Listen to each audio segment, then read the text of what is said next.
ଏହି କଥା ଆପଣଙ୍କ ଜୀବନକୁ ବଦଳେଇ ଦେଇପାରେ। ଯେତେବେଳେ ଗୋଟେ ଛଞ୍ଚାଣ ଆକାଶରେ ଉଡ଼ିଥାଏ, ସେତେବେଳେ ଗୋଟେ କାଉ ତା ପିଠିରେ ବସି ବାରମ୍ବାର ତାକୁ ଆଘାତ ଦେଇ ଚାଲିଥାଏ।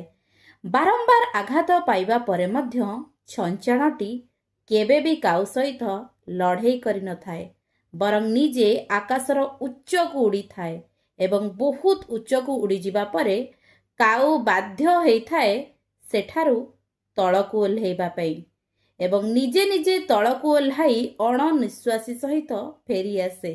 ଠିକ୍ ସେହିଭଳି ଯେତେବେଳେ ଆମେ ଜୀବନରେ ସଫଳତା ଆଡ଼କୁ ଯାଇଥାଉ, ଆମ ଚାରିପାଖରେ ରହିଥିବା କିଛି ଈର୍ଷାପରାୟଣ ବ୍ୟକ୍ତିମାନେ ମଧ୍ୟ ଠିକ୍ ଏହି କାଉ ଭଳି ଆମକୁ ଆଘାତ ଏବଂ ଯନ୍ତ୍ରଣା ଦେଇଥାନ୍ତି। କେବଳ ବିଚାର ଆମମାନଙ୍କର, ଆମେ ସେତେବେଳେ ଛଞ୍ଚାଣ ଭଳି ହେବା ନା କାଉ ସହ ଲଢ଼େଇ କରିବା। ଜୟ ଜଗନ୍ନାଥ।